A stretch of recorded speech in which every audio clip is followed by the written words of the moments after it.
Alvíceras. Êxodo frente a verso, capítulo 6. Hoje vamos conhecer os comentários de Adam Clarke, famoso teólogo protestante. Ele começa pelo versículo 1. Só recapitulando, nós já vimos várias vezes na íntegra o texto do capítulo 6 do livro do Êxodo, ok? Nos vídeos anteriores. Versículo 1. 2:10 da tarde. Então disse o Senhor a Moisés: Agora verás o que hei de fazer a Faraó, pois por uma poderosa mão os deixará ir. Sim, por uma poderosa mão os lançará de sua terra. Então aqui neste versículo, Deus, ele em resposta ao que Moisés havia dito a ele, suas murmurações, mais murmurações de Moisés, feitas, dirigidas para Deus, para Yahvé. Yahvé então responde: agora verás o que hei de fazer a Faraó, pois por uma poderosa mão os deixará ir. Sim, por uma poderosa mão os lançará de sua terra. Ou seja, Yahvé repete o que ele já havia dito, já umas 2 vezes, pelo menos, ao próprio Moisés, que com pouca fé, crendo pouco, dando mau exemplo de homem de fé, novamente, reiteradamente, murmura, reclama, como se o próprio Yahvé já não houvesse dito a ele algumas vezes, nos versículos, nos capítulos anteriores, que tudo aquilo que está ocorrendo com ele, com o povo de Israel, haveria de acontecer para, na sequência, vir o livramento, na sequência, vir a libertação e, em última instância, a entrada na Terra Prometida, em cumprimento às promessas feitas a Abraão, a Isaac, a Jacó, etc. Então, dando um mau exemplo de homem de fé, Moisés. Então, ok? Então, ele reclama de novo para Yahvé, porque o povo foi fazer pressão nele. Ele então se dirige a Yahvé reclamando: olha, o povo não está comigo, o povo não acredita em mim. Por que que agora o povo está sofrendo mais do que antes, depois que eu reclamei, que eu fui, enfim, solicitar autorização a Faraó junto com Arão, para nós sairmos, para irmos, enfim, celebrar uma festa no deserto, etc. Por que isso está acontecendo? Então Yahvé vai dizer: calma, agora você vai ver o que eu vou fazer com o Faraó. Ou seja, Yahvé repete o que ele já havia falado. Calma, fique tranquilo, confie em mim, está tudo acontecendo conforme eu já lhe disse, está tudo saindo conforme o esperado. Aí o Adam Clarke vai dizer sobre essa expressão com mão forte, Yad Shazakah, Yad Shazakah, o mesmo verbo que traduzimos para endurecer, ou seja, agora verás que hei de fazer a Faraó, pois por uma poderosa mão, ou seja, por uma mão forte, ou seja, de maneira endurecida, E aí Adam Clarke vai inclusive se referir a esse comentário em Êxodo 4:21, Em Êxodo 4:21 você tem aquela passagem: disse ainda o Senhor a Moisés: quando voltares ao Egito, vê que faças diante de Faraó todas as maravilhas que tenho posto na tua mão, mas eu endurecerei o seu coração e ele não deixará ir o povo. Ou seja, lá em Êxodo 4:21, Yahvé já havia colocado para Moisés, anunciado a Moisés: olha, eu mesmo vou endurecer o coração de Faraó para que ele não deixe vocês saírem. E já falamos diversas vezes o quão contraditório e paradoxal é isso, porque o mesmo Yahvé que levanta Moisés para libertar o povo é o mesmo Yahvé que vai dificultar essa libertação, endurecendo o coração de Faraó.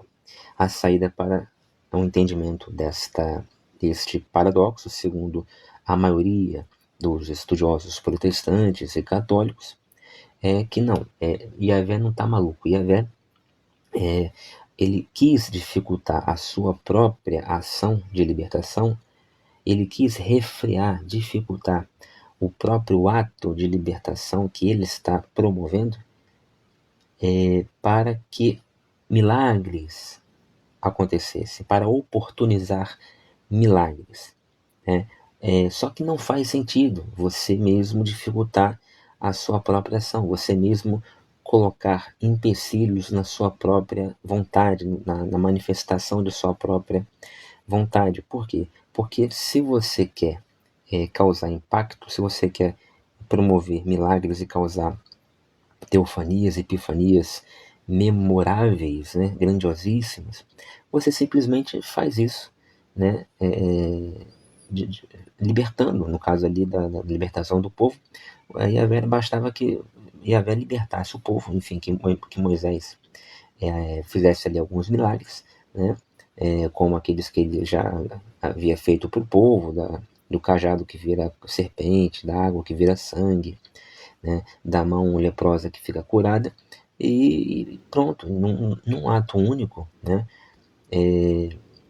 Moisés ele poderia pedir a Faraó para que Faraó libertasse o povo. O Faraó diria não vou libertar, e aí então Moisés, então tá bom, então pimba, manifestasse ali, né, algum milagre daqueles que ele já havia manifestado ali para o povo, para que o próprio povo acreditasse nele, né, e pronto. E aí Faraó não teria o coração endurecido pelo próprio Yahvé, e o natural, o normal, né, seria que ele também ficasse tão impactado com aquilo que libertasse o povo, que autorizasse a saída do povo. Mas não. Aqui, segundo o texto, a gente vai ver isso ao longo dos capítulos, o próprio Yahvé vai endurecer, assim, 9, 10 vezes o coração de Faraó, a ponto de o Faraó só libertar, só autorizar a saída do povo quando da última praga, que é a da morte dos primogênitos, na qual o seu próprio filho primogênito morrerá, né? E ali, quer dizer, depois de muitas pessoas inocentes, que não têm culpa nenhuma, que não faziam nada de mal para nenhum hebreu, possivelmente não tinham feito nada de errado, nada de mal contra nenhum hebreu, contra nenhum israelita, muita gente precisou morrer, falecer, né? Precisou, enfim, perder parente, passar fome, uma série de coisas, sofrer as agruras de 10 pragas, inclusive pessoas, né, primogênitas, né, muitas delas crianças, bebês, que não tinham culpa alguma de qualquer possível coisa ruim, né, o impacto negativo na vida de qualquer hebreu, de qualquer servo, digamos assim, de Deus, e todas essas pessoas sofreram ou morreram mesmo, e sem necessidade, porque bastaria que Yahvé fizesse numa tacada só um milagre, né, desse assim tremendo, como transformar água em sangue, né, uma coisa absurda, né, incrível. Bastava que ele fizesse isso e pronto. Muito provavelmente não seriam necessárias 10 pragas para que, depois de muito sofrimento de gente inocente, o faraó libertasse o povo de Israel. Mas enfim, essa atuação de Deus, o escritor do texto vai colocar dessa maneira, através de 10 pragas, né, através de muito sofrimento. Tudo aqui tem um símbolo. O número 10 tem um símbolo, é um símbolo da completude, é um símbolo da intensidade. A expressão aqui com mão forte, né? Ou seja, é o endurecimento da ação de Deus se manifestará nessa ação poderosa, né, que fará com que Faraó deixe o povo sair. Mas, em contrapartida e paradoxalmente, essa mesma força, essa mesma mão forte também atuará antes que o faraó deixe o povo sair, no próprio faraó, para endurecer fortemente, com mão forte, portanto, o seu coração. Então, o próprio Deus que fortemente endurece o coração de Faraó para não libertar o povo, é o mesmo Deus que fortemente amolece, digamos assim, o seu coração para libertar, para autorizar a libertação, a fuga, o êxodo do povo. Então, o bom e o ruim, né? O mal e o bem, ambos advêm do mesmo Yahvé. É assim que era criado o Deus Yahvé naquela época, na época do escritor, na época que esse texto foi escrito. Então, com mão forte, o mesmo verbo que traduzimos para endurecer. A mão forte aqui significa poder soberano, aplicado repentino e forçosamente. Deus propôs manifestar seu poder soberano aos olhos do faraó e dos egípcios. Em consequência disso, o faraó manifestaria seu poder e autoridade como soberano do Egito, ao demitir e expulsar o povo. Está lá em Êxodo 12, 31 e 33. Então o faraó chamou Moisés e Arão de noite e disse: Levantai-vos, saí do meio do meu povo, tanto vós como os filhos de Israel, e ide servir ao Senhor como tendes dito. 32. Levai também convosco os vossos rebanhos e o vosso gado, como tendes dito. E ide e abençoai-me também a mim. Veja, e ide e abençoai-me também a mim. Ou seja, a saída do povo é vista pelo faraó como uma bênção. Por quê? Porque a presença do povo se tornou uma maldição para os egípcios, por conta das pragas. 33. E os egípcios apertavam ao povo e apressando-se por lançá-los da terra, porque diziam: estamos todos mortos. Então, na verdade, ali foi uma expulsão, né? O povo de Israel ele foi expulso quase que a pontapés, né, pelos egípcios, não só pelo faraó. O povo, é dito aqui, né, e os egípcios apertavam ao povo e apressando-se por lançá-los da terra. Então eles foram empurrando, sai todo mundo agora. Sabe quando você empurra a pessoa e fecha a porta e tranca para ela não voltar a entrar? Foi assim que o povo foi retirado, né, foi expulso do meio dos egípcios.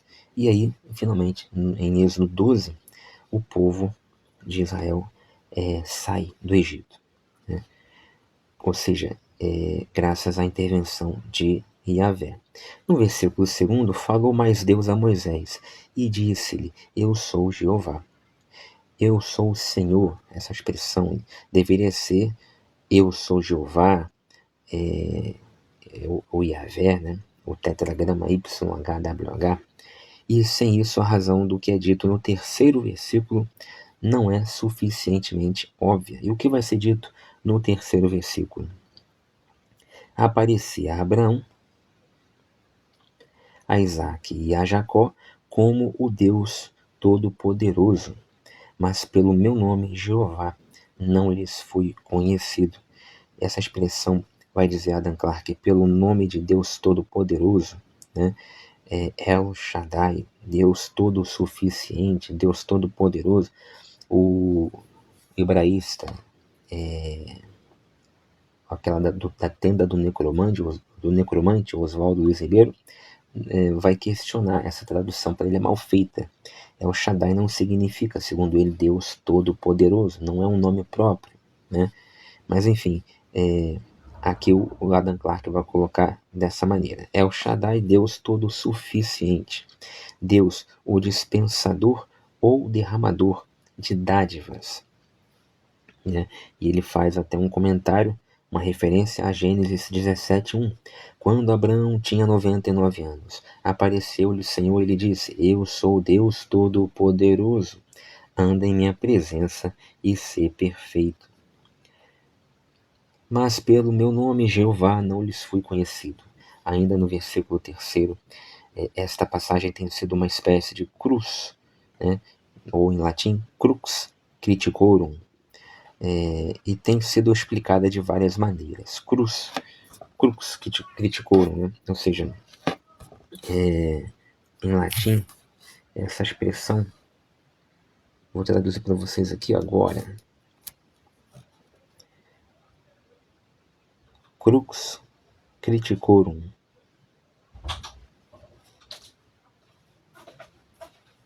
Três embalagens vazias.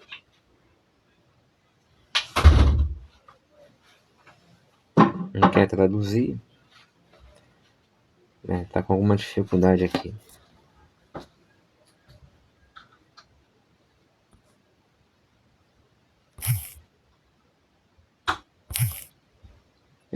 Não consegui traduzir.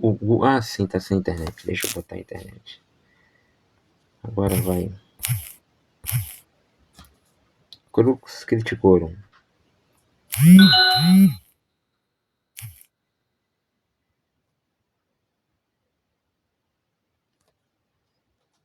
A cruz dos críticos. É porque criticorum é genitivo, né? A cruz dos críticos. Mas pelo meu nome Jeová não lhes foi conhecido. Essa passagem tem sido uma cruz dos críticos, ou seja, uma crux criticorum, e tem sido explicada de várias maneiras. É certo que o nome Jeová já estava em uso muito antes dos dias de Abraão. E veja em Gênesis 2:4. Eis as origens dos céus e da terra, quando foram criados, no dia em que o Senhor Deus fez a terra e os céus. Aqui na tradução da Almeida, né? Mas há em outras versões, no dia em que Jeová fez a terra e os céus. Só que assim, isso aqui, essa explicação que o Adam Clarke está dando, é aquela explicação ou pueril demais, ou safada demais, sem vergonha, desonesta demais, uma das duas. Por quê?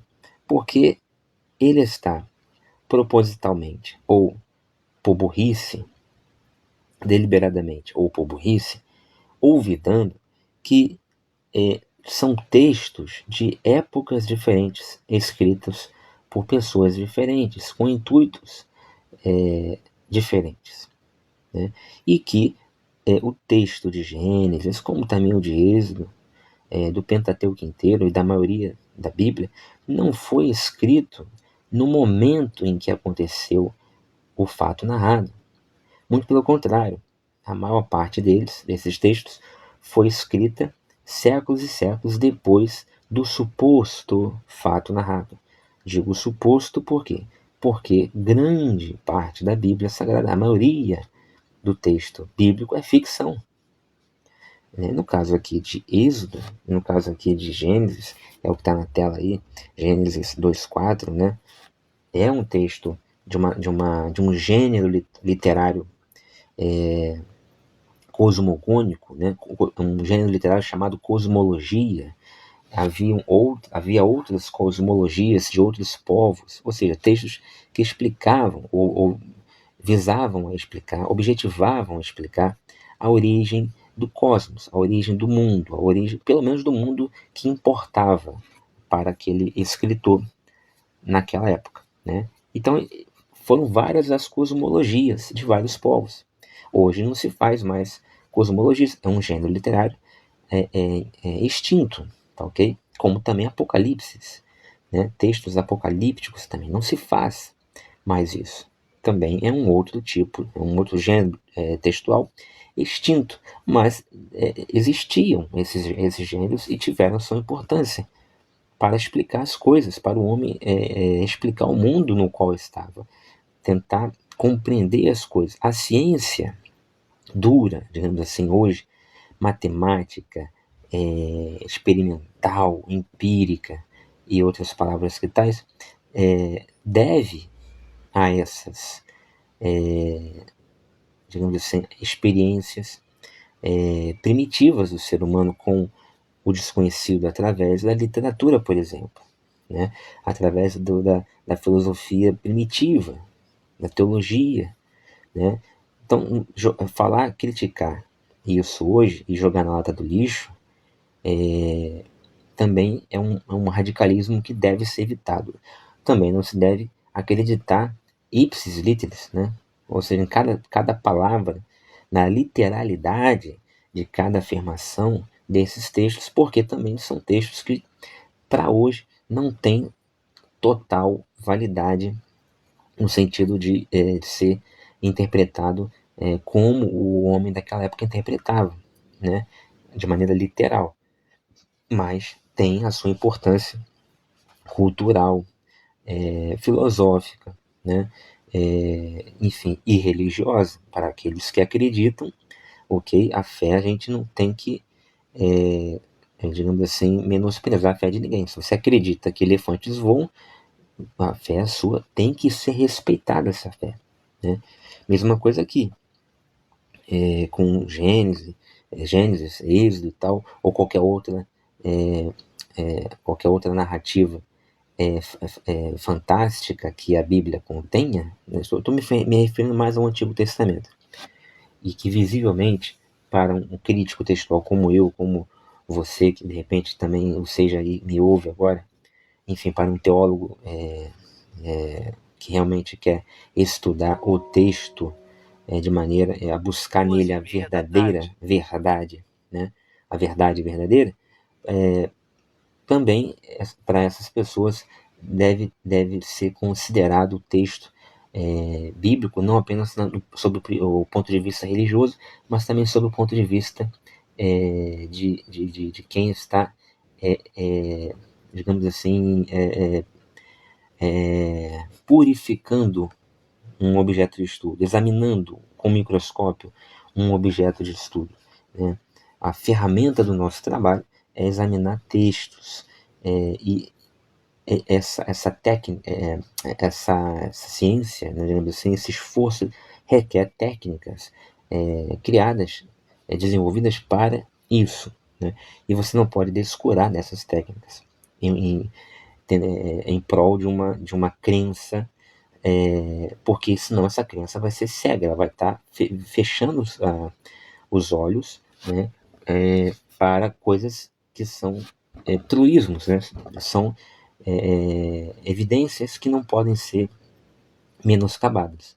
E aí será, portanto, uma crença cega. A crença cega é isso.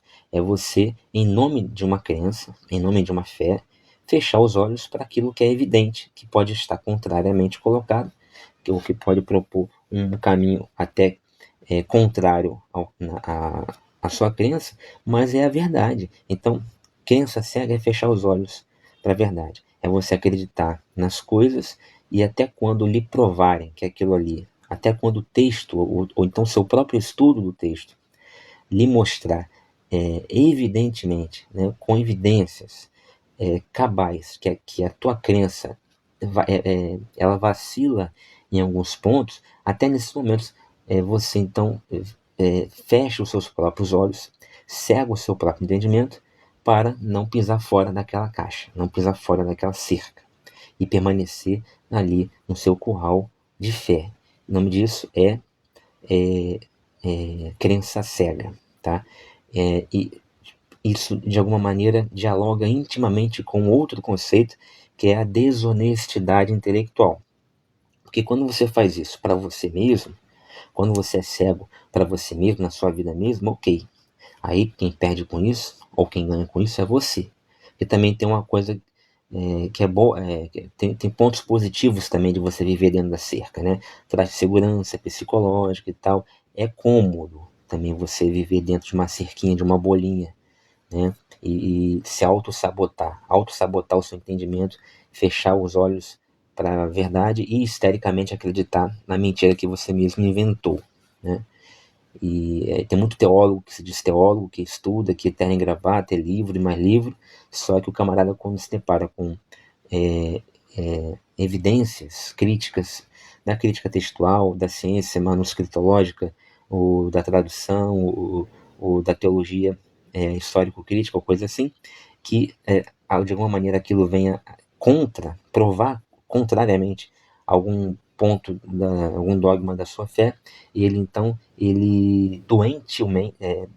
doentemente, né, ele se sabota, ele meio que existe um vírus instalado, como se fosse um vírus de computador, em sua mente, que fecha os olhos dele para o entendimento dele para automaticamente não acreditar mais naquilo, pular, sabe? Quando você pula um parágrafo, vira uma página e pula uma página de um livro, não lê, sabe? É como se tivesse um vírus instalado na cabeça do religioso que a menor detecção de perigo, ou seja, de algo que represente perigo à sua fé, ele então pula. É como se pulasse aquela página. Ele se sabota.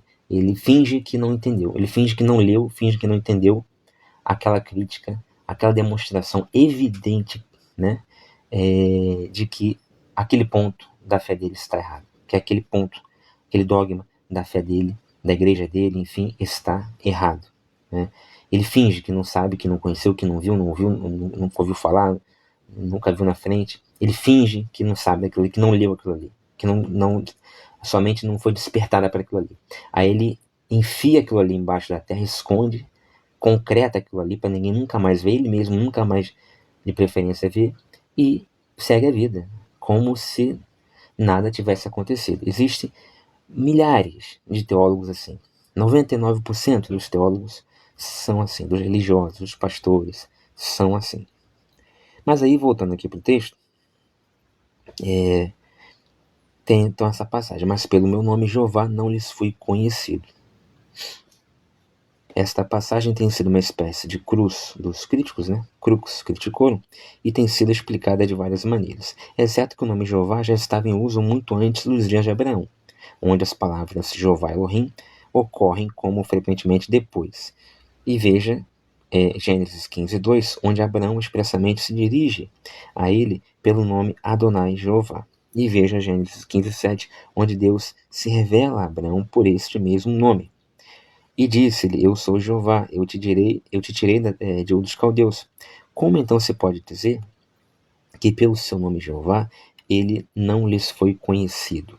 Várias respostas foram dadas a esta pergunta. As principais são as seguintes: 1. As palavras devem ser lidas interrogativamente, pois a partícula negativa não tem esse poder frequentemente em hebraico. Eu apareci a Abraão, Isaque e Jacó pelo nome de Deus Todo-Poderoso, e pelo meu nome Jeová não me fui também dado a conhecer a eles? Ou seja, seria uma pergunta, não uma afirmação. Ou seja, Deus não estaria dizendo aqui em Êxodo 6 que pelo nome dele não fui dado a conhecer os antepassados. Ele está de maneira retórica dizendo: e pelo meu nome Jeová não me foi dado também a conhecer a eles? Ele está perguntando. Essa é uma alternativa para explicar esse problema aqui, de você ter aqui no capítulo 6, Jeová dizendo que não havia se dado a conhecer pelo nome Jeová aos antepassados de Moisés. Só que você vai lá em Gênesis 15:7, 15:2, 2:4, e você vê que esse nome Jeová já era usado. Aí Adam Clarke dá essa hipótese como a primeira hipótese para explicar. Seria uma pergunta. 2. O nome Jeová não foi revelado antes do tempo mencionado aqui, pois embora ocorra com tanta frequência no livro de Gênesis, visto que esse livro foi escrito muito depois de o nome ter se tornado de uso comum, como uma característica principal de Deus, Moisés o emprega em sua história por causa dessa circunstância, de modo que sempre que aparece antes disso é pela figura chamada prolepse, ou antecipação. Então aqui ele recorre ao uso da prolepse, né? Então, o nome de Jeová não foi revelado antes do tempo mencionado aqui, pois, embora ocorra com tanta frequência em Gênesis, visto que esse livro foi escrito muito depois de um nome ter se tornado de uso comum, ele está correto. Gênesis foi escrito lá pelo século VI, pelo menos, né? E os fatos ali narrados teriam acontecido séculos e séculos antes. Moisés o emprega em uma história por causa dessa circunstância. Aí já erra aqui, porque não foi Moisés que escreveu isso. É que para ele, né, Moisés escreveu os 5 livros do Pentateuco. De modo que sempre que aparece antes disso, ou seja, antes da revelação do nome de Deus, é por conta do uso da prolepse, ou antecipação. Ou seja, ele está dizendo aqui que é o seguinte: olha, Moisés escreveu aqui em Êxodo 6 que Jeová está dizendo que nunca, que não foi não se revelou aos antepassados dele através do nome Jeová, né? E aí quando você volta, né, em Gênesis, você vê isso em 15:2, 15:7, 2:4, e isso então se torna contraditório. Adam Clarke então está dizendo que Moisés ele como ele é o autor dos 5 livros, né, e ele escreveu os 5 livros depois dos acontecimentos, né, a maior parte do conteúdo dos 5 livros foi escrito depois dos acontecimentos, né, então Moisés, então, quando ele escreve, ele escreve de memória. Então ele vai em Gênesis e cita a palavra de Jeová, e porque lá em Êxodo 6 é que esse nome vai ser revelado. Só que como ele está escrevendo prolepticamente, né, ele está escrevendo de memória aquilo que ele vivenciou nas décadas que passaram, ele então, talvez até por algum descuido, ele usa a palavra Jeová em Gênesis, mas cronologicamente o nome Jeová só vai ser dado em Êxodo, depois de Gênesis. É uma explicação interessante, mas também não para de pé, porque já provamos, já demonstramos com vários argumentos, com vários estudos, que Moisés não é o autor, nem poderia, nem é lógico, nem coerente, e até historicamente e textualmente, logicamente no sentido de ser lógico, da lógica filosófica, da lógica argumentativa, impossível que Moisés tenha sido o autor de todo o Pentateuco, de cada um dos 5 livros, né?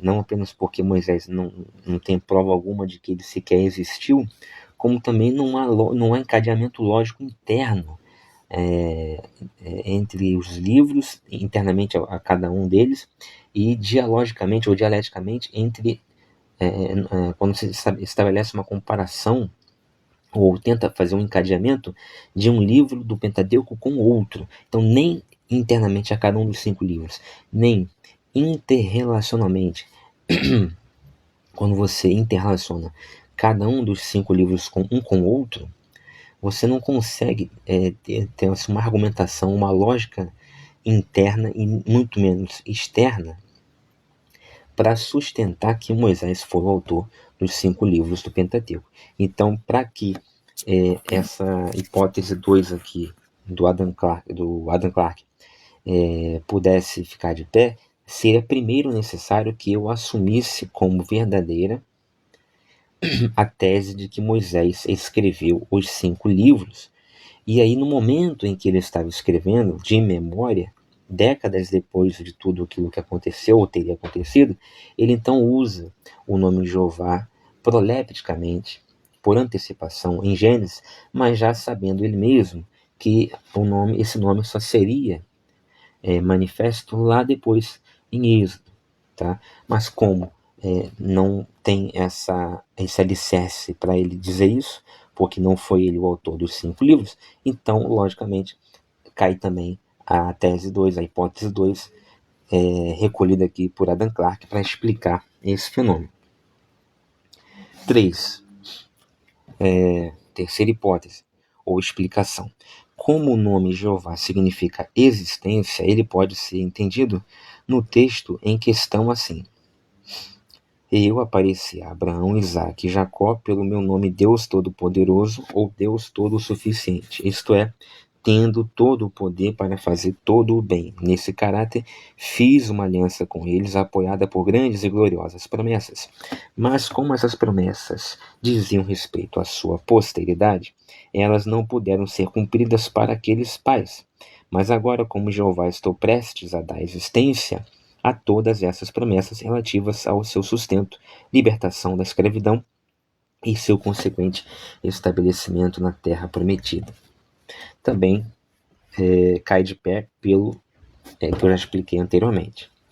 4. As palavras podem ser consideradas como usadas comparativamente, embora Deus tenha aparecido aqueles patriarcas como Jeová, e eles o reconhecessem por esse nome, ainda assim ele era apenas comparativamente conhecido por eles. Eles não sabiam nada do poder e da bondade de Deus em comparação com o que os israelitas estavam prestes a experimentar. Também um outro artifício linguístico para tentar explicar, um artifício linguístico não, um artifício exegético, desonesto, para tentar explicar essa incongruência, mas também não para de pé. Por quê? porque o texto não diz isso. O texto diz, se você lê o texto com os olhos da cara, sem querer fazer uma exegese, ou seja, fazendo apenas uma exegese, você vai ter que admitir que, não, peraí, há sim uma contradição. Êxodo 6 diz que Jeová dizendo que não se dera conhecer por esse nome aos antepassados de Moisés. E Gênesis, antes disso, Gênesis 5, vai dizer que sim, o contrário, é o próprio Deus se dando a conhecer a Abraão, que é o antepassado de Moisés. Então, uma coisa contradiz a outra. Então, parece haver aqui um engodo, parece haver aqui um IPA, um escorregão, né? Um tropicão. Ou seja, por quê? Parece não, gente. Há. E por que que há? Porque o autor desse texto de Êxodo, que não necessariamente é o mesmo autor do texto de Gênesis, e provavelmente não foi, ele, por falta de leitura, ou por, enfim, por alguma inapetência dele, né? Ou simplesmente porque ele nem estava preocupado com essa rigidez hermenêutica exegética de harmonizar cada versículo da Bíblia, que nem existia, inclusive versículo, né? Cada frase, né? Da Bíblia, deles lá, ele simplesmente escreveu, eles foram escrevendo os textos, né, com vistas a cumprir os objetivos levantados, né, almejados por eles, que a gente de repente nem sabe quais eram, todos eles, né, a gente até desconheça alguns desses objetivos, porque já tem muito tempo, mas ele escreveu, eles escreveram.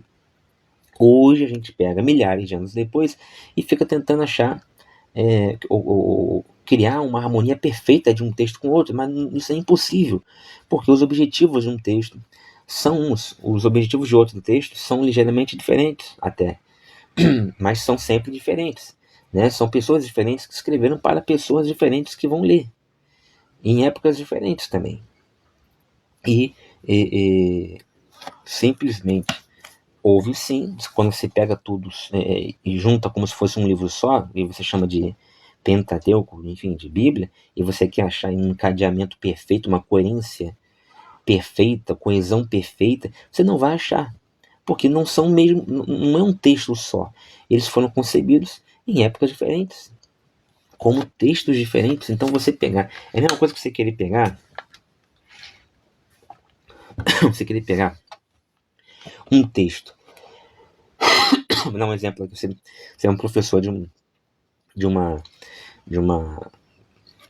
ensino fundamental, e lá no 7º ano você pede para os alunos fazerem redações livres, né, com temas livres, né, ou assemelhados, mas não exatamente os mesmos temas. Então você dá lá um eixo norteador, eu quero que vocês façam redações sobre Copa do Mundo, né, sobre futebol.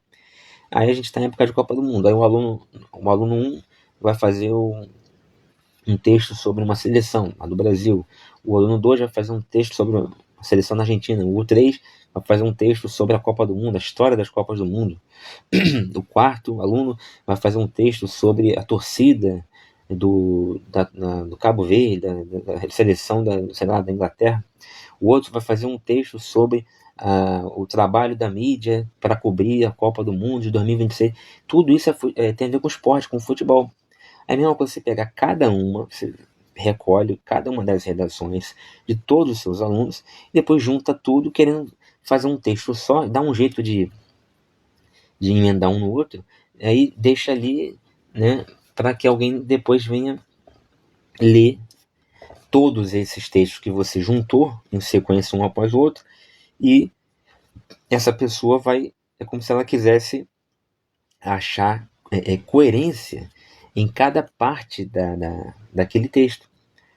Só que ela tem que entender que, peraí, alguém juntou esses textos diferentes, um ao outro, em uma sequência, um após o outro, depois botou uma capa nesses textos amalgamados, né, em sequência um após o outro, que são textos diferentes, mas juntaram tudo, botaram uma capa, e agora eu, né, décadas, centenas de anos depois, milhares de anos depois, estou lendo esse texto, né, querendo encontrar uma harmonia perfeita do primeiro ou do segundo parágrafo no início do livro com os últimos parágrafos do livro, ou o meio do livro, que seja. Quer dizer, não tem lógica, mas foi exatamente isso que aconteceu com a Bíblia Sagrada, tá?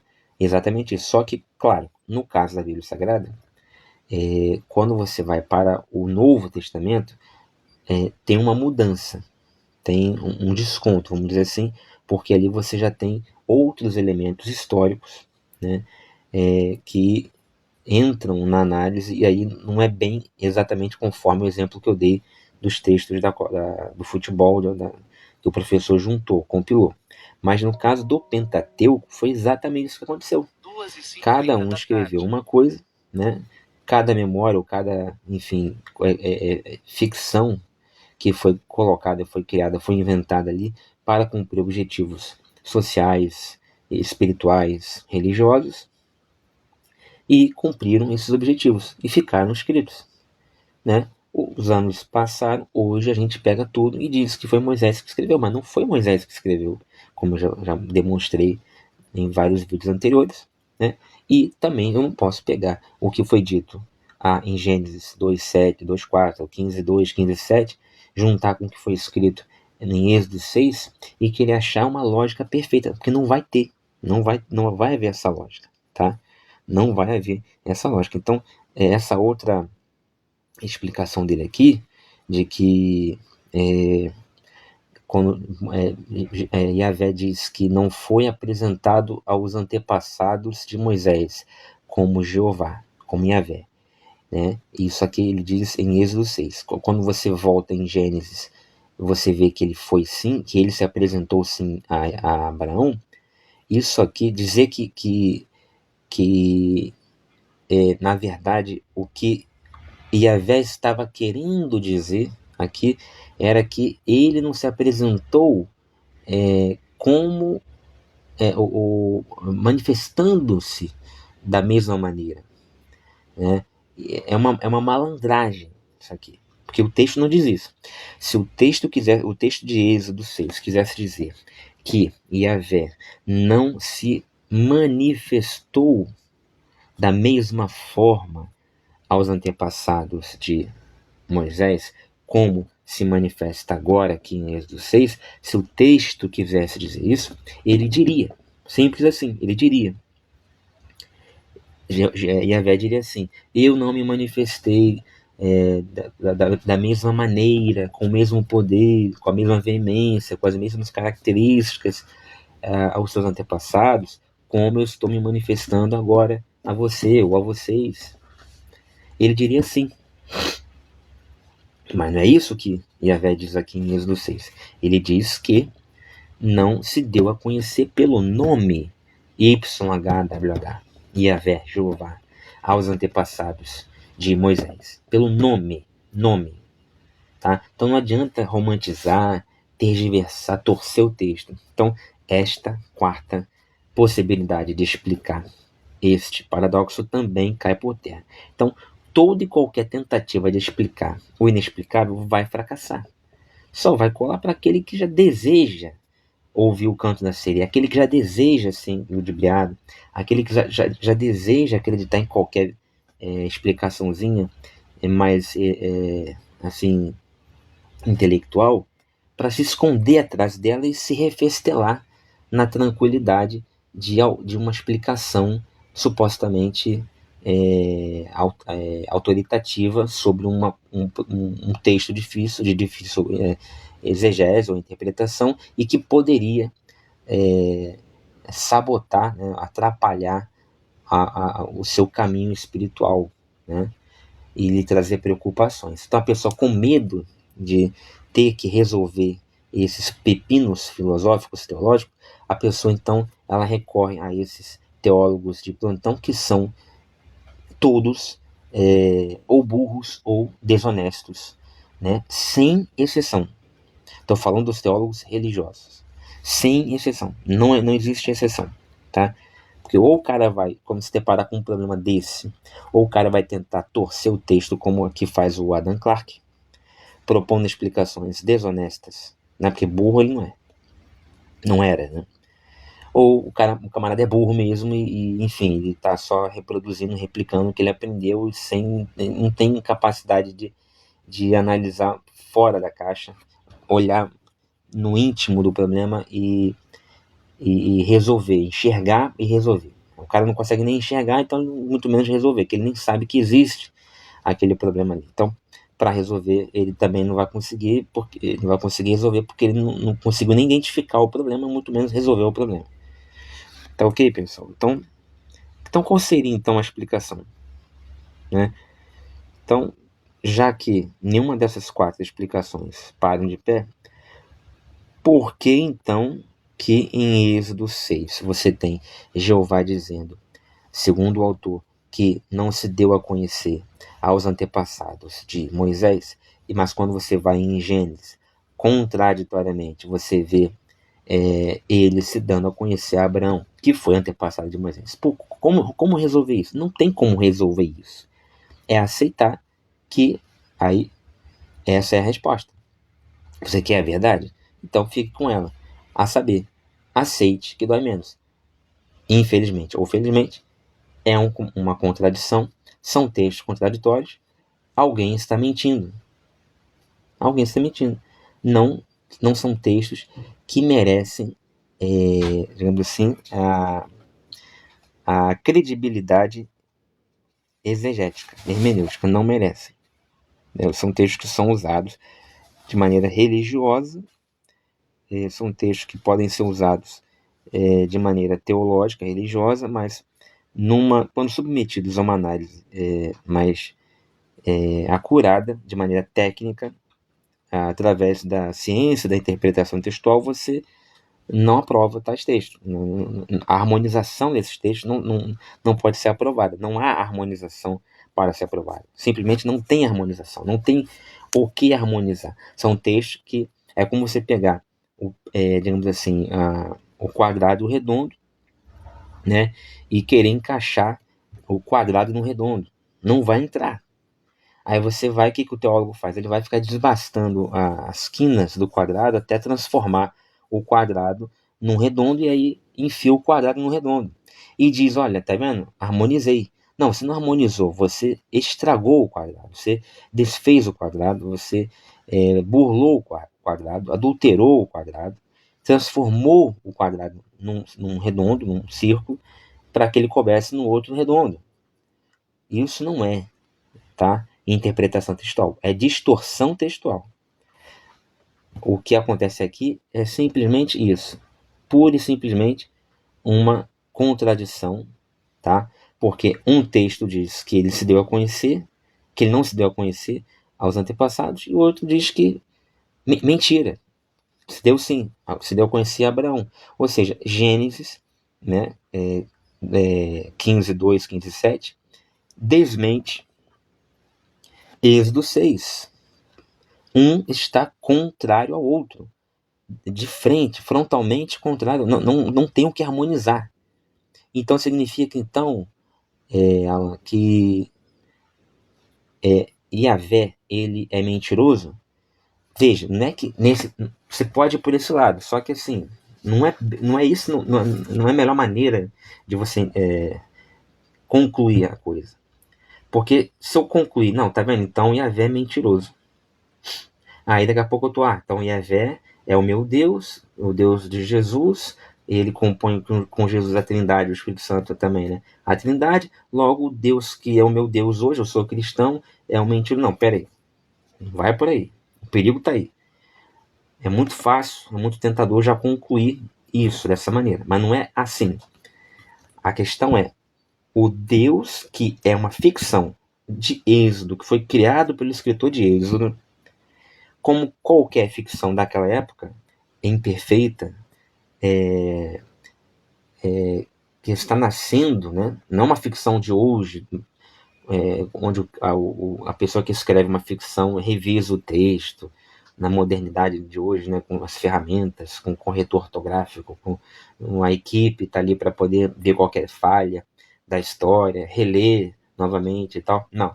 Mas naquela época não tinha nada disso. Então toda a ficção, todo o texto que era uma história, ou seja, inventada com elementos criados ficticiamente, né, ficcionalmente, por um autor qualquer, deixava rastros de incongruência, de imperfeição, né? Qualquer obra de ficção.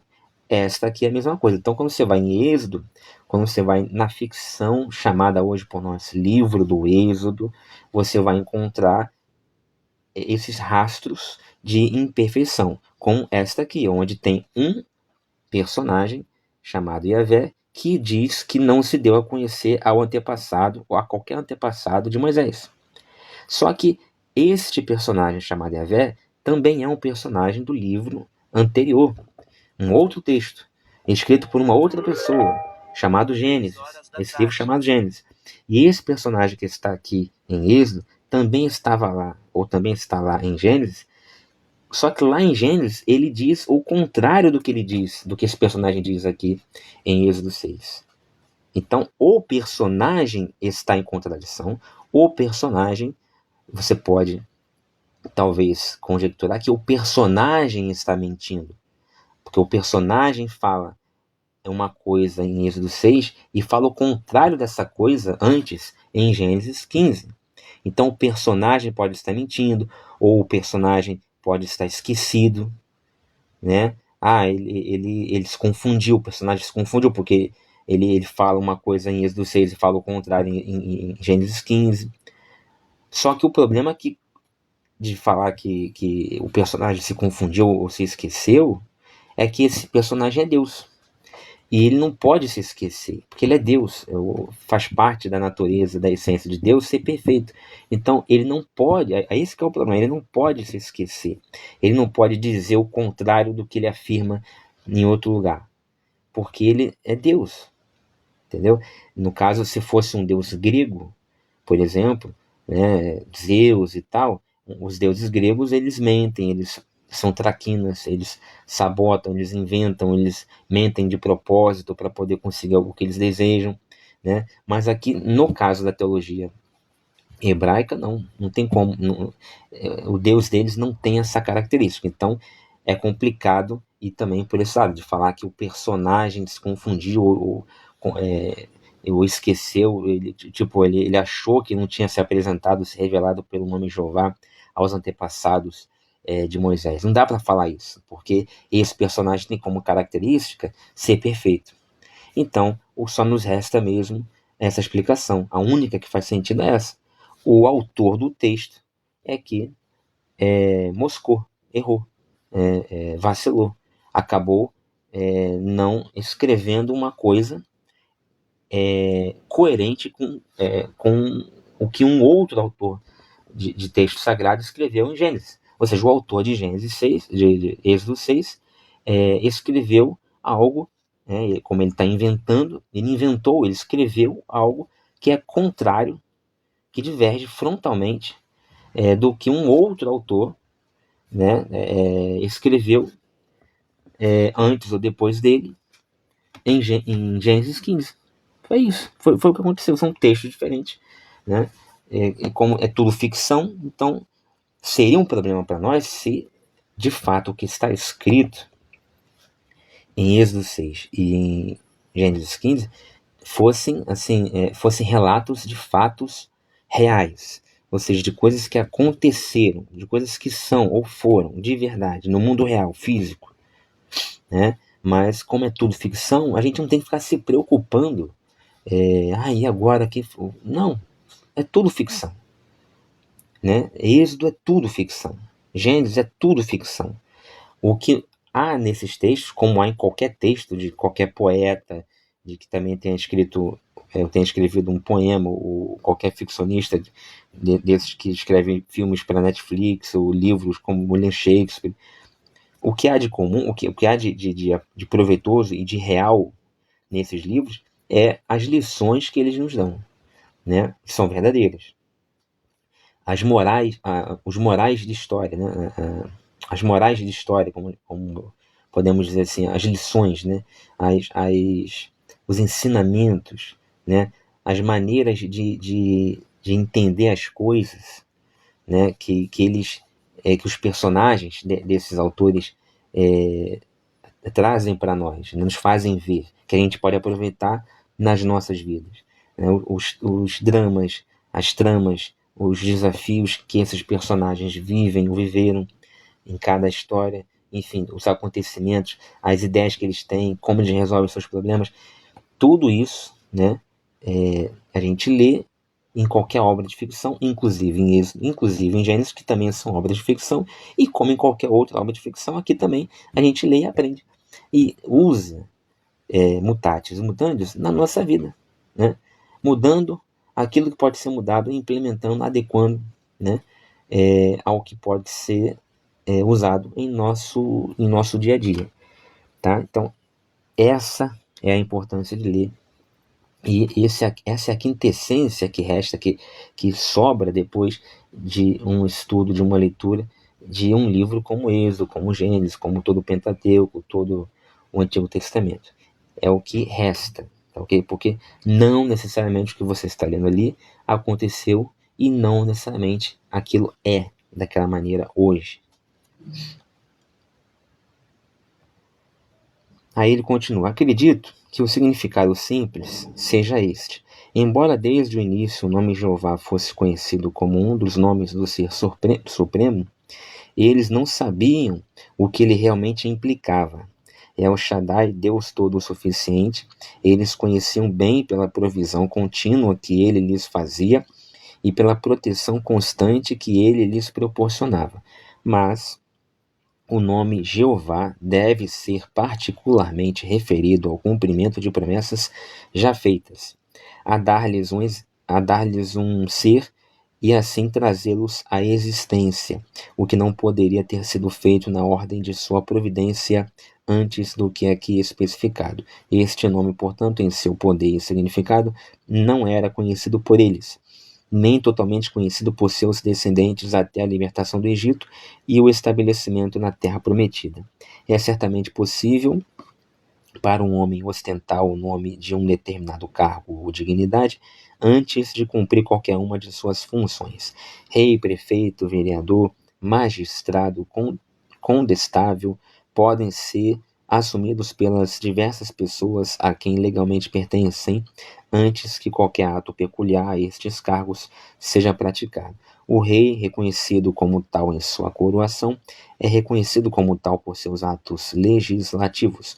O magistrado civil por sua distribuição de justiça e emissão de mandados para a prisão de culpados, e o condestável pela execução desses mandados. Sabia-se que todos esses tinham seus respectivos nomes, mas o exercício de seus poderes por si só demonstra o que está implícito em ser rei, magistrado e condestável. O seguinte é um caso em questão que me foi dado a conhecer. Em um caso de disputa entre... Aí ele vai dar historinha aqui, enfim. É basicamente o que a gente já falou, né? Aí ele vai para Êxodo 6,4. Eu também estabeleci minha aliança. Diz assim o versículo: estabeleci o meu pacto com eles para lhes dar a terra de Canaã, a terra de suas peregrinações, na qual foram peregrinos.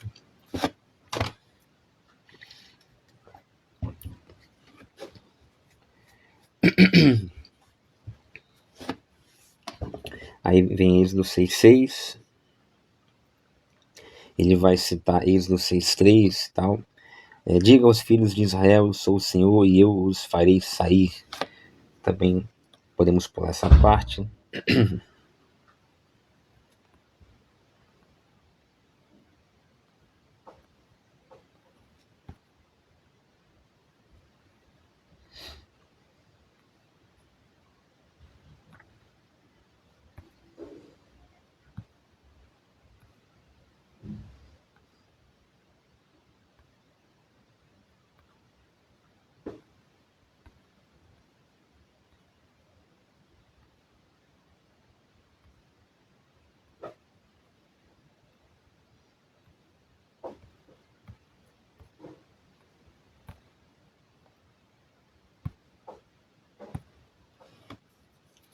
Enfim, ele aqui, o comentário, ele tem uma trava aqui, ele tem um problema, que ele não deixa ir pro...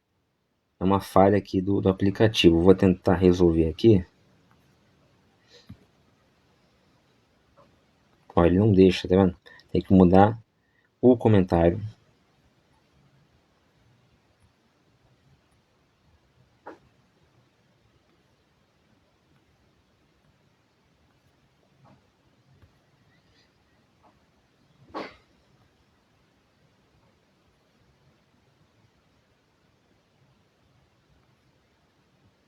Agora eu acho que vai, ó.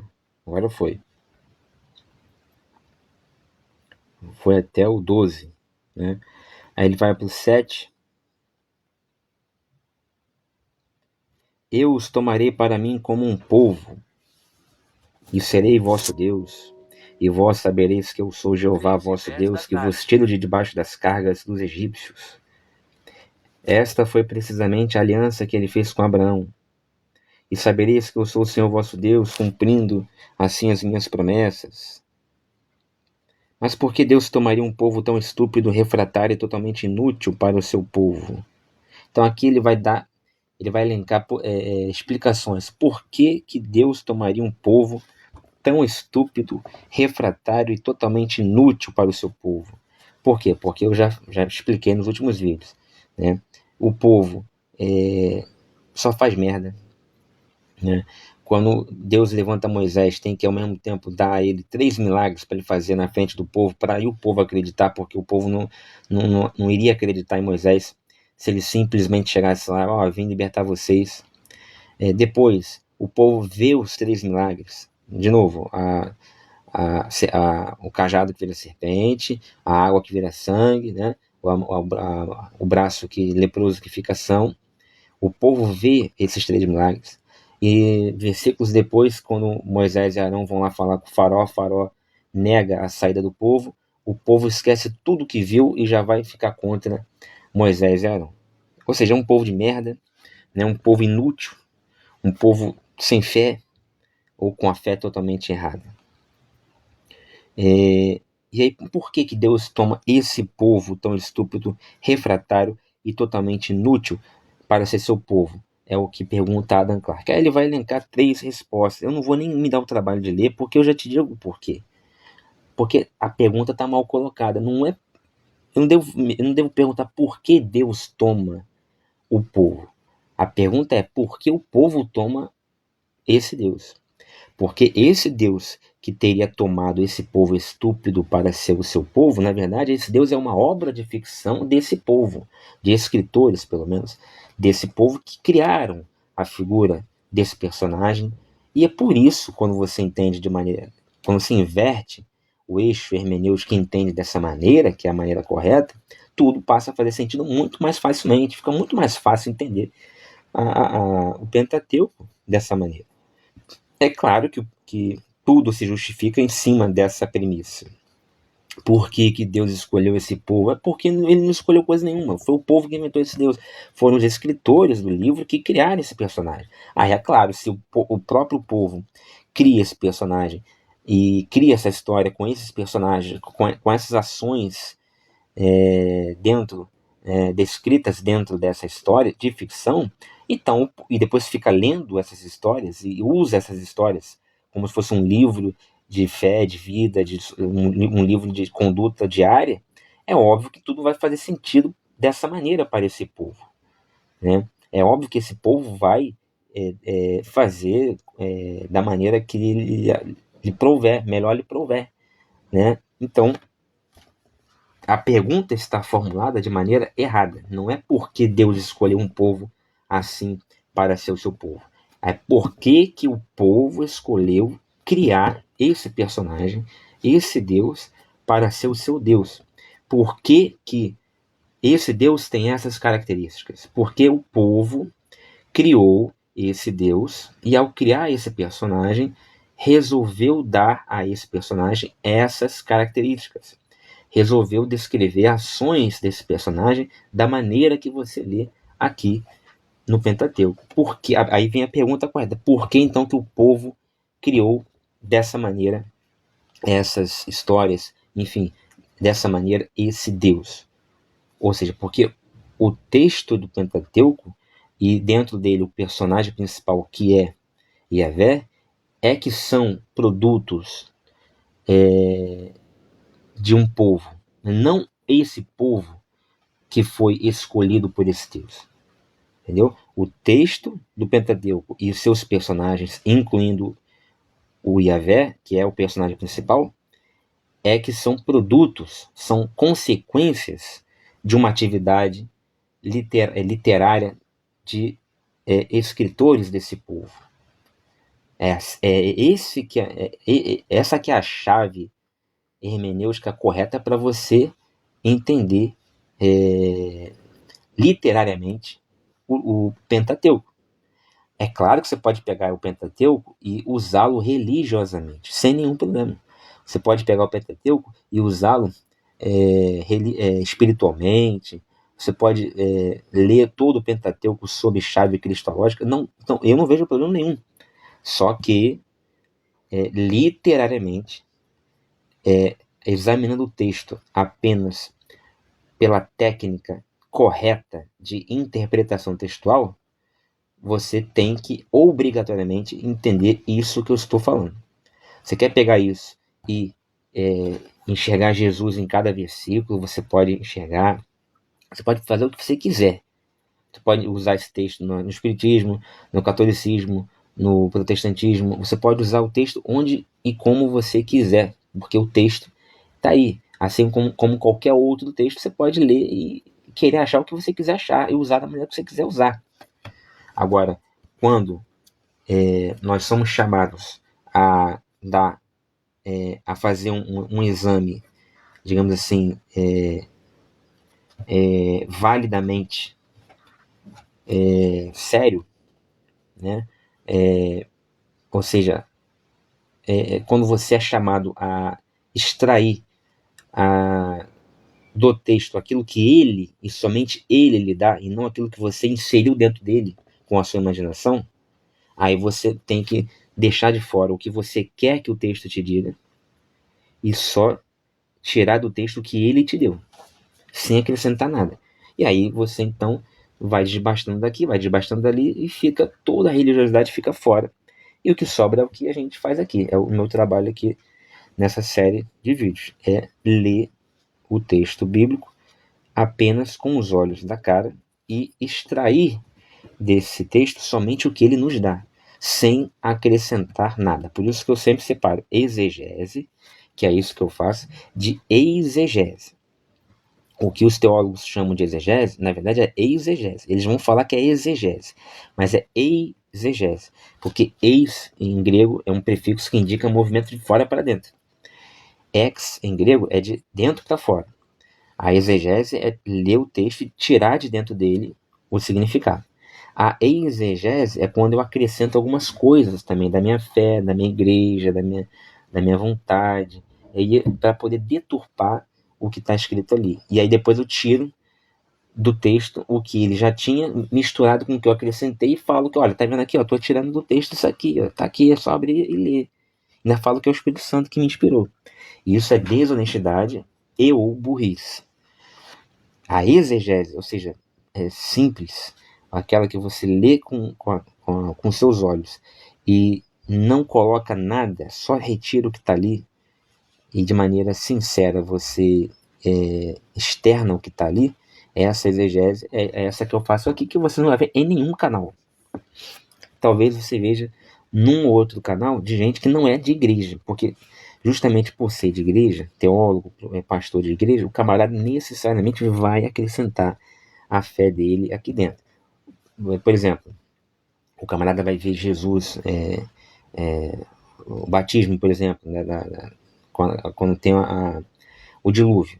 O dilúvio inunda a terra. O camarada vai botar que aquilo ali é um batismo, um proto-batismo. Tá, mas não tem batismo nenhum ali no texto. Você tá pegando o batismo lá de João Batista, tá jogando aqui dentro, de alguma maneira.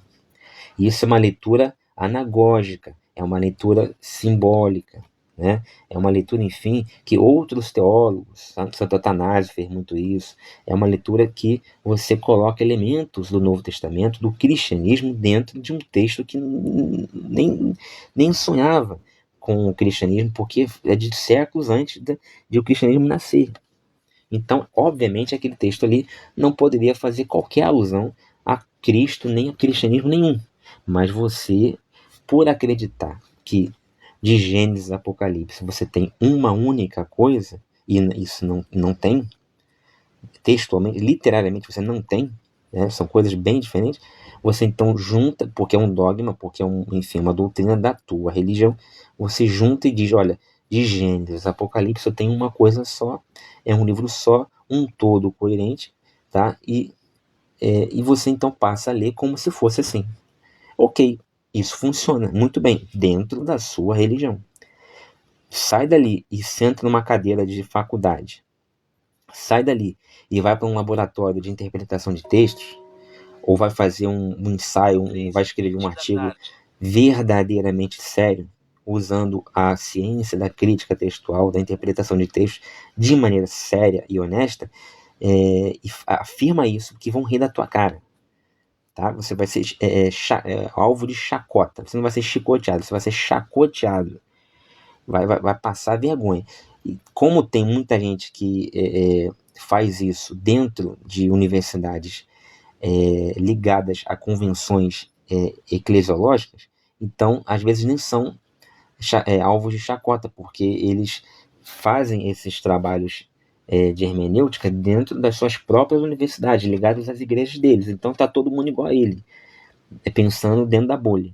Agora, sai dali e vai para uma universidade séria, que não tem ligação com aquela igreja e tal, e fala uma besteira dessa, que o camarada vai começar a fazer pergunta para você e você não vai saber responder, você vai ter que apelar para a fé. E na análise literária, não se apela para a fé.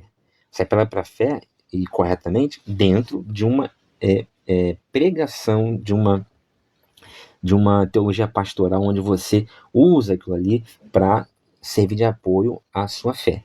Agora, fora desse ambiente, fora desses objetivos, numa análise séria do texto, você fazer isso, você é, no mínimo, ingênuo, e vão rir de você, tá? Vão rir de você.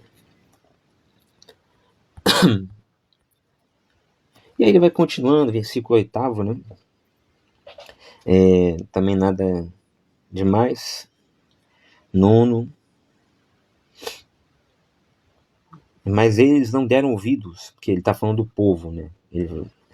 Versículo 9. Assim falou Moisés aos filhos de Israel, mas eles não deram ouvidos por causa da angústia. Aí a escravidão tornou-se tão opressiva que perderam toda a esperança de serem redimidos dela. Pois é, mas assim, perdendo a esperança, ok, isso vale, essa explicação vale até o momento em que Moisés aparece com Arão perante o povo e faz 3 milagres. A partir dali, bacana, que o povo vê 3 milagres acontecerem, é para o povo acreditar cegamente, caramba, Deus está com esse cara, olha o que ele fez. Ele estava com o braço podre, daqui a pouco fica com o braço são. Ele transforma um pedaço de pau numa serpente e transforma água em sangue. O camarada está com Deus. Não é mais para ficar duvidando. Então, o fato de o povo, na primeira, no primeiro aperto que deu, no primeiro calo que é apertado ali, já rega, mostra que o povo é um povo sem fé. Um povozinho de merda. Fraco, né? Aí vem o versículo 12.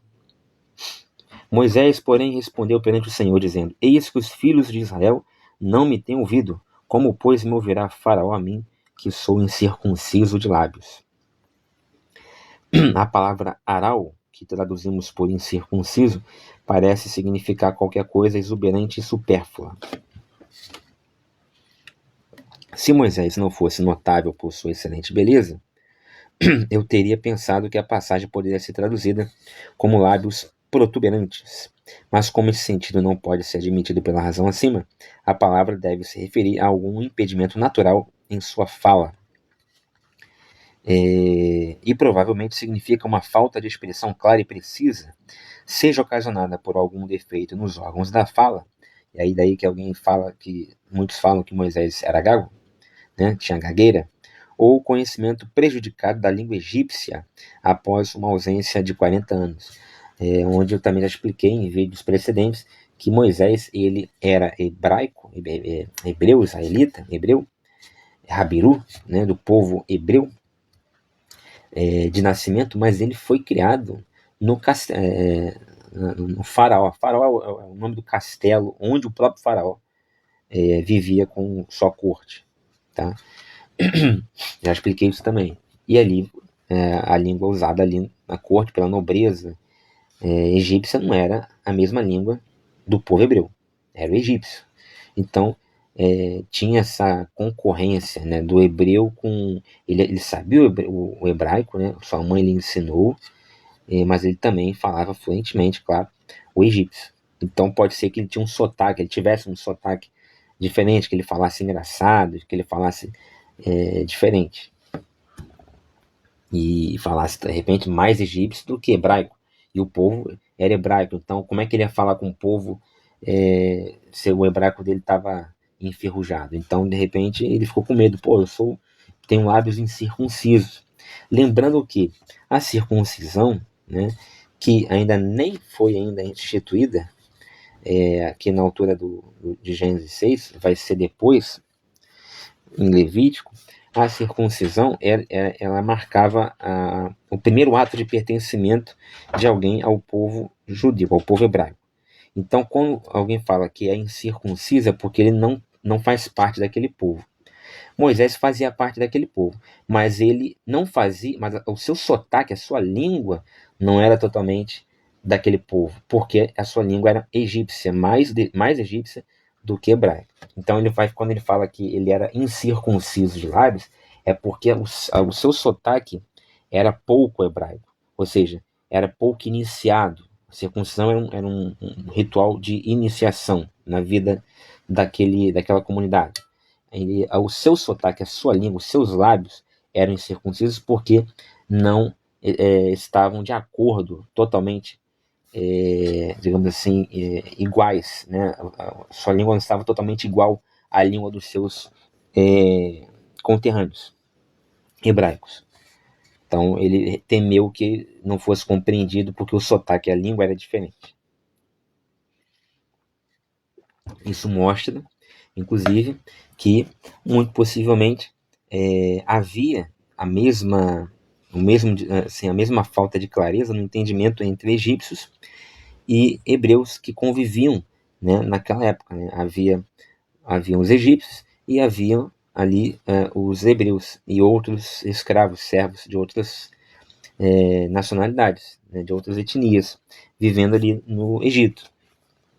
E o fato de Moisés ter dificuldade para se fazer entender pelo povo hebreu por conta de ter um sotaque, um idioma diferente, uma língua diferente, pode também trazer, deslindar para a gente o mesmo problema acontecendo com outras pessoas comuns, né, com outros egípcios e hebreus comuns. Eles também poderiam não se entender muito bem um em relação ao outro, ao que um falava em relação ao que o outro ouvia, né? Então a comunicação poderia estar prejudicada também entre essas pessoas ali, não somente entre Moisés e o seu povo. Até porque Moisés falava alguma coisa, no mínimo, né, de hebraico. E o egípcio que não falava nada de hebraico. Quando vinha um judeu, um hebreu, né, e falava em hebraico, será que ele entendia alguma coisa? Beleza. Vamos continuar.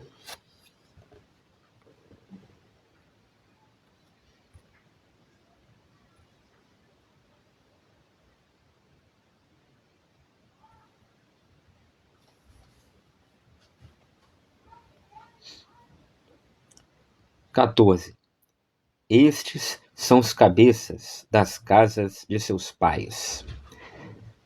Aí vai citar aqui, né, a genealogia, né? Genealogia para quê? Para dar base, né, a Arão, principalmente, e a Moisés também, para mostrar para o leitor, olha, Arão e Moisés têm autoridade, têm sangue nobre, descendem diretamente de Levi, principalmente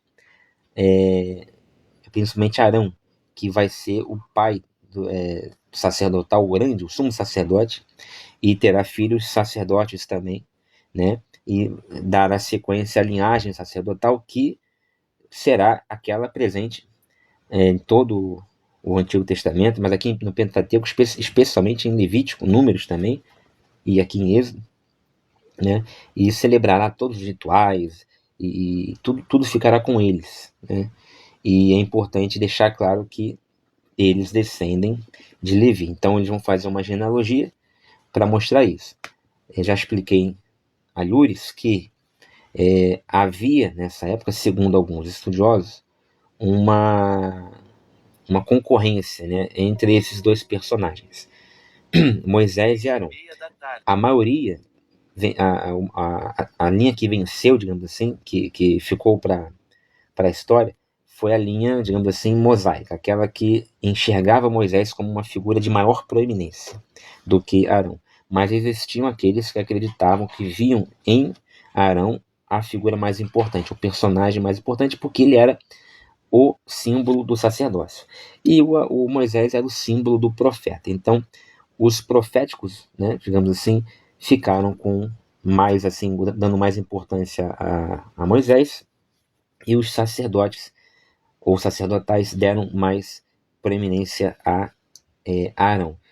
O tempo passou e vimos que quem venceu essa queda de braço aí foram os proféticos, porque Moisés era, segundo o próprio texto aqui de Êxodo 6, como um Deus para Arão, né? Era como um Deus para Arão, beleza, ou seja, era mais importante.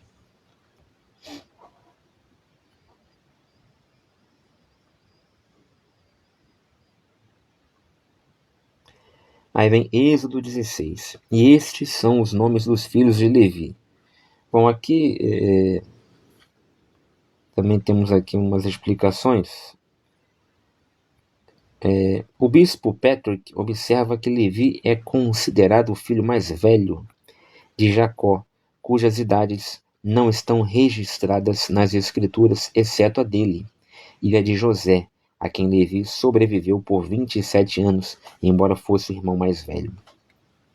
Pelo cálculo comum, seriam 23 anos. Pelo cálculo de Kennicott, no final de Gênesis 31, o nascimento de Levi é colocado 24 anos antes do de José.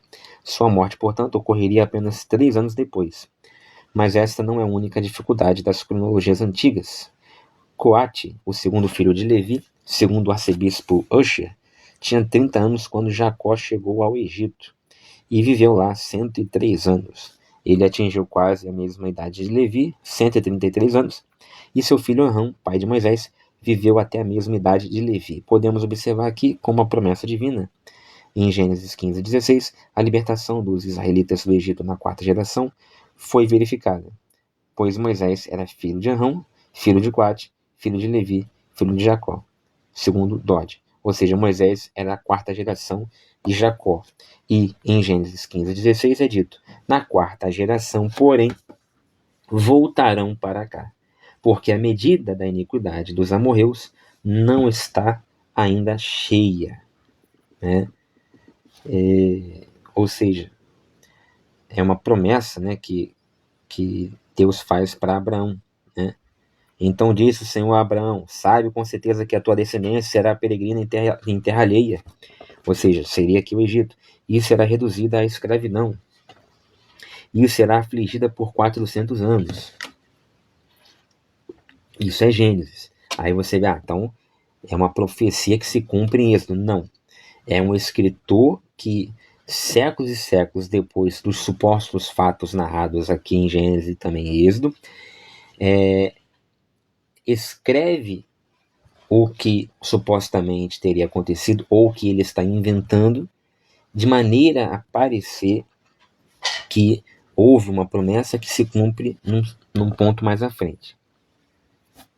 Mas, na verdade, o escritor que escreve aqui Gênesis 15, ele já sabe o que aconteceu ou o que ele quer que aconteça, e que ele calcula que seja colocado dessa maneira no futuro. Então ele retroprojeta dessa maneira. O que é retroprojeção? Eu invento uma coisa, tá? E depois eu invento uma coisa que nessa segunda coisa que eu inventei, é dito que a primeira coisa que eu inventei vai acontecer. É tipo de volta para o futuro.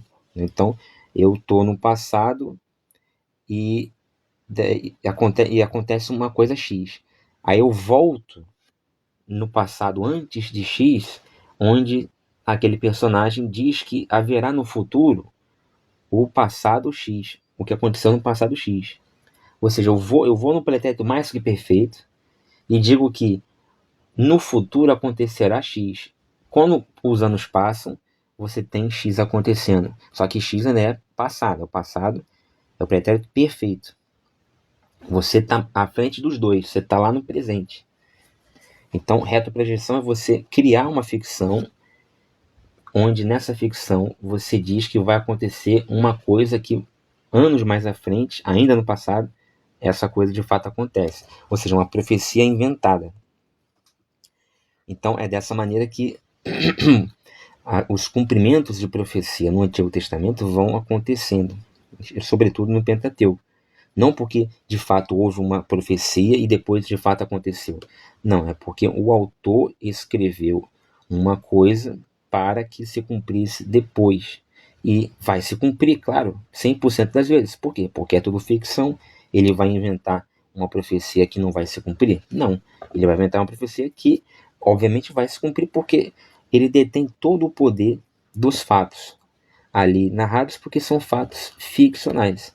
Então ele pode fazer qualquer coisa ser prometida e qualquer coisa que foi prometida ocorrer, porque é uma ficção. Então, aqui no Gênesis 15:13, então diz o Senhor a Abraão: sabe com certeza que a tua descendência será peregrina em terra alheia e será reduzida à escravidão, e será afligida por 400 anos. Como que ele sabe isso se só depois é que supostamente o povo iria para o Egito? A primeira possibilidade é você acreditar. Não, o camarada que escreveu isso aqui, ele está profetizando, né? Ele tá escrevendo que Yahvé disse a ele, né? No caso aqui, Moisés, que segundo a tradição estaria escrevendo isso aqui, né? Consideramos que Moisés, então, tenha existido e tenha escrevido isso aqui. Então Moisés escreve, olha, aquilo que Yahvé teria dito a Abraão. Então, primeira pergunta, como é que Moisés sabe as palavras que Yahvé disse a Abraão, se Abraão não esteve com Moisés? Então, essa é a primeira pergunta. Bom, se Moisés, segundo a tradição, está escrevendo no Gênesis 15:12 e diz que o Senhor falou a Abraão, sabe com certeza, etc e tal, se Moisés, ele sabe as palavras que o Senhor falou com Abraão aqui em Gênesis 15:13, como que ele sabe disso? Se ele não esteve com Abraão? Aí vem a resposta. Ele sabe disso porque Yahvé falou para ele, né, muitos anos depois, séculos depois de Abraão, em alguma daquelas conversas que eles tiveram ali ao longo das décadas, né, ali passadas ali no livro de Êxodo, né, que seria o livro, digamos assim, onde os fatos estariam acontecendo dentro do tempo de existência de Moisés. Levítico também. Levítico não, só Êxodo. Números também. Levítico também. Levítico, Êxodo e Números. São os 3 livros, e talvez Deuteronômio. São os 3, 4 livros em que os fatos ali narrados teriam acontecido dentro do tempo de existência de Moisés. Depois ele morre e não pode entrar na Terra Prometida. Mas Gênesis não. Gênesis, desses 5 livros, é o único que narra fatos que teriam acontecido antes mesmo do nascimento de Moisés. Então, como é que Moisés sabe disso? De cada fato narrado em Gênesis. Ele sabe disso, segundo a explicação que dão, porque Deus falou com ele, porque Yahvé falou com ele tudo aquilo ali. Aí, realmente, se Yahvé fala com ele, vai falar com os detalhes, né, que quiser falar, e não tem o que questionar. E aí, nesse caso aqui, em Gênesis 15:13, Yahvé teria dito para Moisés o seguinte: olha, eu disse uma vez, quando eu estive com Abraão, assim: Abraão, sabe com certeza que a tua descendência será peregrina em terra alheia, e será reduzida à escravidão, e será afligida por 400 anos. Aí Moisés, tá bom, aí ele, vou colocar no livro, vou contar, vou escrever isso para a posteridade. Aí Moisés foi lá, né, teria ido lá e escrevido isso que Yahvé acabou de soprar no ouvido dele, né? Olha que interessante. Aí ele não sabia de nada daquilo, passou a saber ali, naquele momento ali, e escreveu. Entendeu? Aí, se foi verdade isso, quando Moisés passa a saber disso, ele está em que momento? Ele está num momento da vida dele em que ele já está vendo o cumprimento, ou acabou de acontecer o cumprimento dessa profecia. Por quê? Qual é o cumprimento da profecia? Sabe com certeza que a tua descendência, Yahvé falando a Abraão, será peregrino em terra alheia. Moisés foi o quê? Peregrino em terra alheia. Faz parte dessa descendência e ele está vivendo aquilo ali, ou acabou de viver. Aí continua.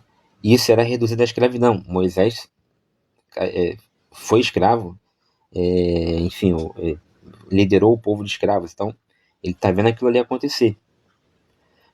E será afligida por 400 anos. Ou seja, tudo o que está escrito aqui em Gênesis 15:13, se assumirmos que Moisés que escreveu com base no que Deus lhe contou em algum momento, Moisés está escrevendo e ao mesmo tempo em que ele escreve, ele está olhando para o lado e vendo acontecer. Certo? Certo. Se assumirmos que Moisés escreveu Gênesis 15:13, nesses termos que colocamos. Aí eu pergunto, aí vem a pergunta que ninguém faz. Tá, então, se Moisés está escrevendo Gênesis 15:13, onde há a promessa de que, feita a Abraão por Yahvé, de que o povo, a descendência dele, será peregrina em terra alheia, e será reduzida à escravidão, e será afligida por 400 anos. Se Moisés está escrevendo isso, lá na frente dos fatos, retroprojetando o que aconteceu, porque Deus está contando a ele, e ele está escrevendo coisas que aconteceram no passado, que Yahvé está soprando no ouvido dele, e ele olha para o lado e está vendo acontecer. Ou seja, se o que está escrito aqui em Gênesis 15:13 é o presente de Moisés, é o passado de Abraão, é o presente de Abraão lá atrás, onde Yahvé está conversando com Abraão, e é o presente, e Moisés, ao escrever isso, ele está no presente dele. Por que então que ele não diz assim, olha, então disse o Senhor a Abraão, e Moisés escrevendo, sabe com certeza que a tua descendência será peregrina em terra alheia, e será reduzida à escravidão, e será afligida por 400 anos. Aí por que na sequência Moisés não coloca assim, como de fato aconteceu, como de fato, ou então tipo assim, sabe com certeza que a tua descendência será peregrina em terra alheia. Por que ele não botou assim, Egito? Ele não sabe que é o Egito? Se Moisés está escrevendo essa passagem, e ele já sabe tudo o que aconteceu em Gênesis, porque Deus contou para ele, e ele está vendo que essa terra ali aqui é a terra do Egito, porque na hora que ele está escrevendo, ele está vivo para estar escrevendo, e se ele está vivo para estar escrevendo, ele sabe que essa terra é o Egito. Por que ele não coloca, sabe com certeza que a tua descendência será peregrina em terra alheia, abro parênteses, Egito, fecho parênteses? Por que ele já não coloca aqui que é o Egito? Aí alguém poderia dizer ainda, não, mas é porque ele quer fazer parecer, ele quer ocultar por hora a revelação do nome dessa terra. Aí começam, né, os teólogos do sapato apertado começam a inventar uma série de justificativas cada vez mais ridículas para tentar sustentar o insustentável. Porque qualquer um que já sabe que o nome dessa suposta terra alheia será peregrino em terra alheia. Qualquer um que está escrevendo isso e já sabe de antemão que o nome dessa terra alheia é o Egito, já colocaria Egito. Sereis peregrino no Egito. Ah, não, mas é porque Yahvé não disse a Abraão que seria o Egito. Disse que seria a terra alheia. Ok, então ele colocasse o que Yahvé disse a Abraão e depois ele colocasse essa terra a qual eu me referi acima, a saber, é o Egito. Então quer dizer que Moisés já sabe que a terra alheia aqui de Gênesis 15, 13 é o Egito. Ele está escrevendo Gênesis 15, 13, mas ele não diz que é o Egito. Ele nem um caráter explicativo na sequência. Ele de propósito, ele oculta. Por que ele faria isso? Para que ele faria isso? Para causar suspense? Mas suspense de quê? Se ele está escrevendo já em... Ele acaba de escrever Gênesis e supostamente começa a escrever Êxodo e já... Ou seja, da pessoa que quer dar desculpa, ela inventa. Quando não tem, ela inventa. Ela faz de tudo, mas não aceita o que é truísmo. E o que é truísmo aqui? Que o autor de Gênesis é um, que o autor de Êxodo é outro. Já vimos isso na teoria das 4 fontes. Um é javista, o outro é sacerdotal, o outro é eloísta, o outro é deuteronomista. E cada um escreve num momento e com seus objetivos. E depois, claro, o tempo vai passando, fica vai se decantando uma mesma cultura que vitoriosa, uma mesma, digamos assim, mais ou menos uma homogeneidade cultural de tradição, né? E que da qual todos bebem, na qual todos estão inseridos, e com o passar do tempo todo mundo sabe explicar de alguma forma. E aí os textos têm a sua harmonia interna. Gênesis com Êxodo, eles guardam uma harmonia interna, mas essa harmonia não é perfeita. Essa harmonia não é perfeita. Mas aí os sacerdotes, os escribas, que ao longo dos anos cansaram de mexer e de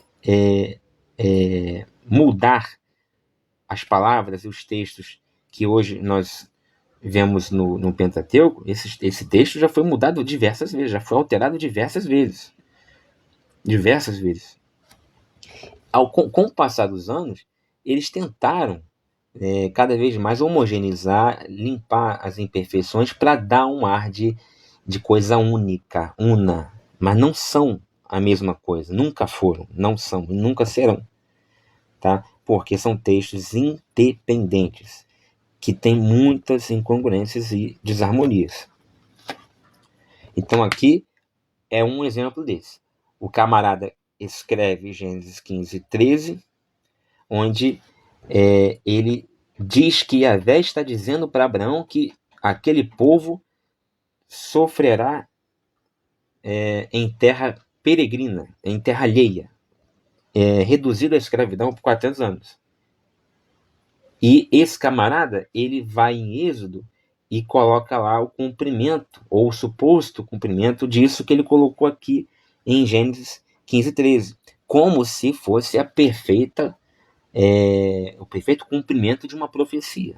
Mas, na verdade, não é o perfeito cumprimento de uma profecia. Por quê? Porque a profecia também foi inventada. Então, é um suposto cumprimento de uma profecia, mas a profecia também ela é criada, né? Ela é inventada. Então, tudo aqui é inventado, 100% nesse contexto aqui nunca existiu, não existe, e então não dá para se falar a rigor em cumprimento de profecia, porque não houve a profecia, muito menos o seu cumprimento. Para haver o cumprimento da profecia, tem que ter havido a profecia. Como não houve profecia, não vai também haver o cumprimento dela. Tudo foi inventado. Tá? E aí, a sacada que eu deixo para vocês aqui, que ninguém vai deixar para vocês em lugar nenhum de onde vocês forem procurar, é essa pergunta. Se Moisés está escrevendo Gênesis 15, 13, onde Deus onde Yahvé, falando para Abraão, diz que sua descendência será peregrina em terra alheia, e esse Moisés está escrevendo isso, e é o mesmo que está vivendo toda aquela história do Êxodo, e já sabe de antemão, portanto, que isso que Yahvé teria dito a Abraão está se cumprindo, ou acabou de se cumprir nele, em Moisés, quando sai do Egito, por que que Moisés, na sequência, já não explica que essa terra alheia, da qual o Senhor falou para Abraão, é o Egito? Ele sabe disso. Não é ele que está escrevendo tanto Êxodo quanto Gênesis. Então ele já sabe que essa terra alheia é igual a Egito. Por que que ele não coloca em algum momento ali Egito? A saber, Egito. E se cumpriu exatamente isso. Entendeu? Porque não é Moisés que está ali. Moisés não existiu. Agora quem fala é o Alan, na minha opinião, tá? Moisés não existiu. Minha opinião, não posso provar, é uma opinião, é um achismo. Ninguém pode provar que ele existiu, né? Não há provas de que ele existiu e nem de que ele não existiu. Mas, na minha opinião, faz pouco sentido que ele tenha, de fato, existido. É possível que ele tenha existido, mas, na minha opinião, eu acho que ele nem sequer existiu.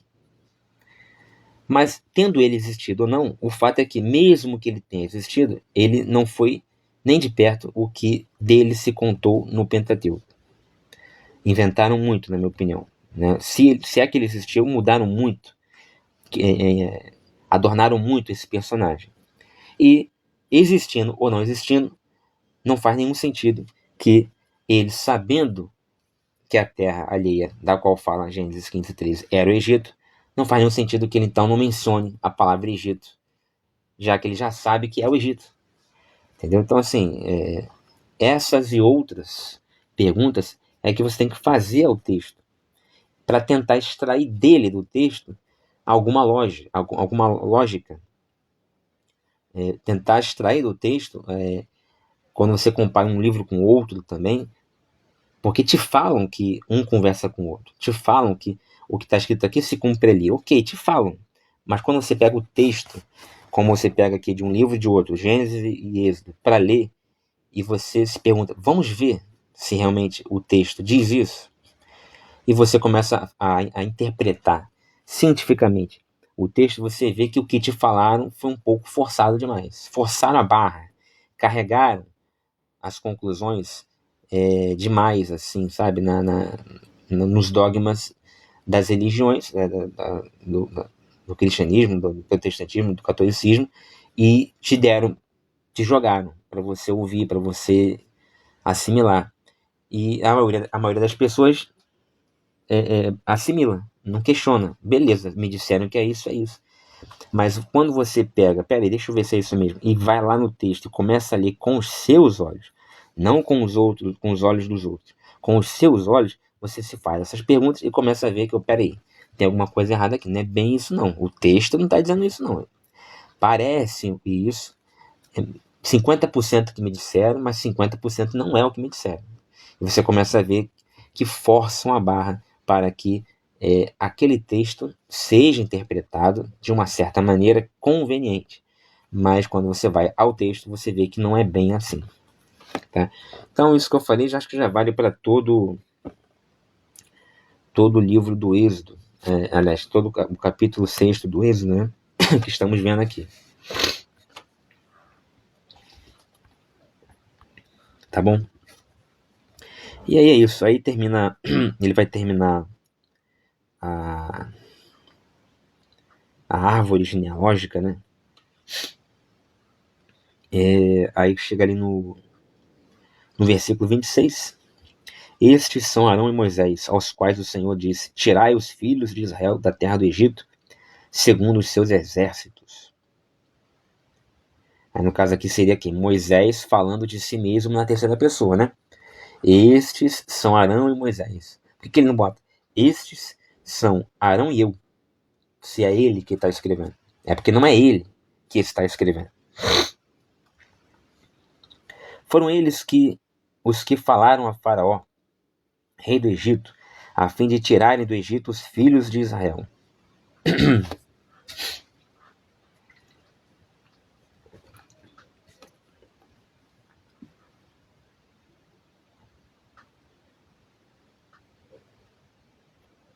Bom, e o resto acho que já explicamos bem. No próximo vídeo, né, acho que a gente já viu bastante aí o capítulo 6.